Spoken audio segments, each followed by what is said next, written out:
आज का दिन हम सब के लिए अत्यंत गौरवमयी दिन है। लोकमाता अहिल्याबाई होलकर जी का आज 300वीं जयंती है और 300वीं जयंती वर्ष के साथ ही यह वर्ष भारत के संविधान को लागू होने का अमृत महोत्सव का वर्ष भी है। भारत रत्न बाबा साहब डॉक्टर भीमराव अंबेडकर जी के नेतृत्व में भारत की संविधान सभा की जिस ड्राफ्टिंग कमेटी ने भारत के संविधान को बनाया था, उस संविधान के प्रति हम सब की प्रतिबद्धता और समर्पण का प्रतीक भारत की विरासत की भूमि उत्तर प्रदेश के अंदर हमारी प्रयागराज की भूमि है।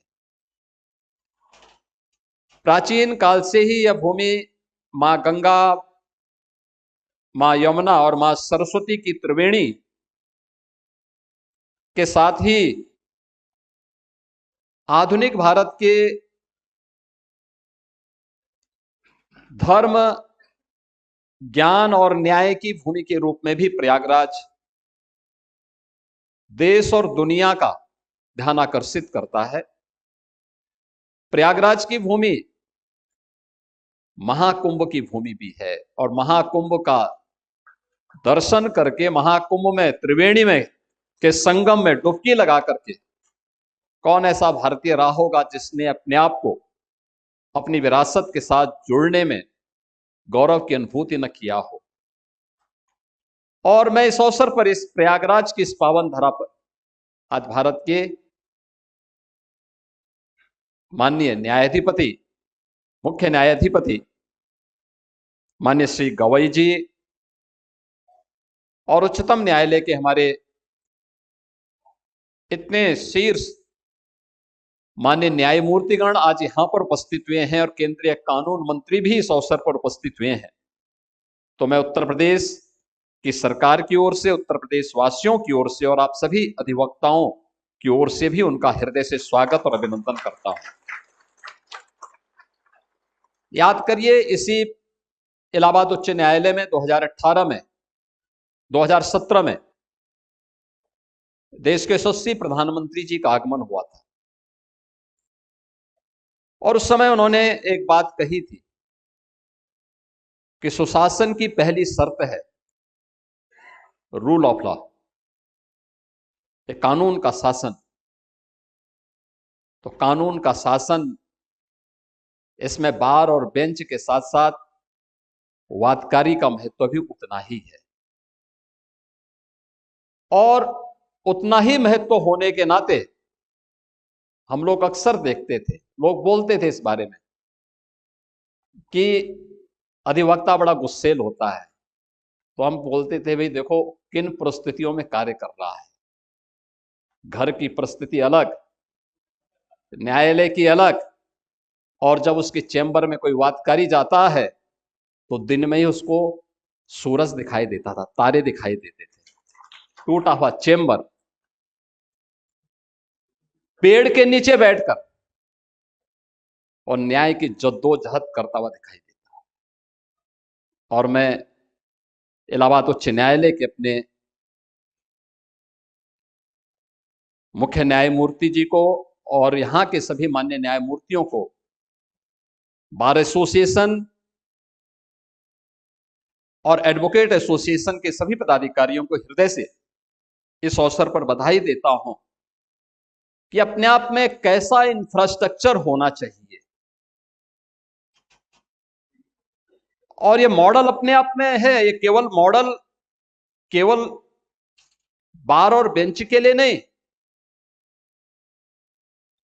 बल्कि अक्सर हम लोग इस बात को देखते हैं कि हम मल्टी लेवल पार्किंग बनाते हैं लेकिन वहां कोई जाता नहीं। और मैं बार बार अपने सभी जितने भी हमारी अर्बन बॉडीज हैं, मैं उनसे कहता हूं, भाई देखो मल्टी लेवल पार्किंग जब बनाओगे वे तभी सफल होंगे जब आप उसके कुछ स्पेस को कॉमर्शियल रूप से उपयोग करेंगे,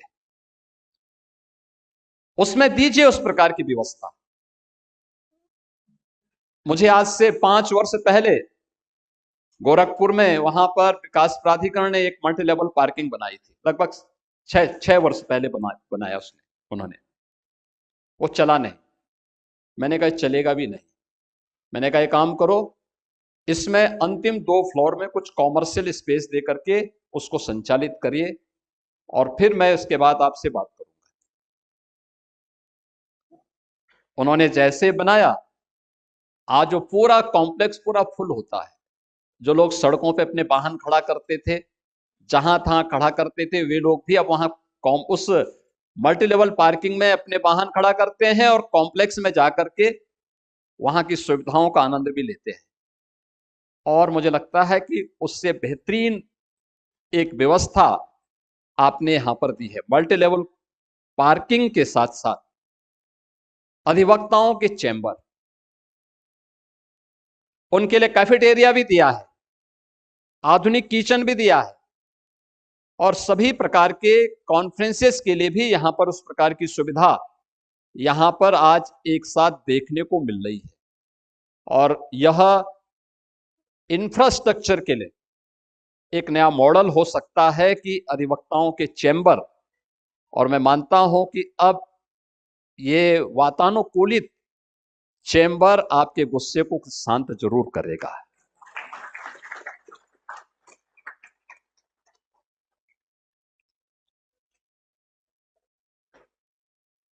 जो कार्य यहां पर हम लोग कर रहे हैं, ऐसे ही हम लोग जब आए थे तो उस समय उत्तर प्रदेश के 10 जनपद ऐसे थे जिन जनपदों में उनके डिस्ट्रिक्ट कोर्ट नहीं बन पाए थे। कोर्ट का नक्शा आता था, कभी हमारे मुख्य न्यायाधीश पसंद नहीं करते थे, कभी हम लोगों को पसंद नहीं होता था। मैंने कहा यार देखो, ऐसा बनाओ जो थोड़ा मॉडल बने। मैं तब भी, मेरे पास हमारी कार्यदायी संस्थाएं लेकर आया, मैं कहता था कुछ मॉडल बनाओ। इंटीग्रेटेड कोर्ट कॉम्प्लेक्स बनाने के साथ साथ उसमें पार्किंग की सुविधा भी दीजिए और अधिवक्ताओं के चैम्बर भी बनाइए।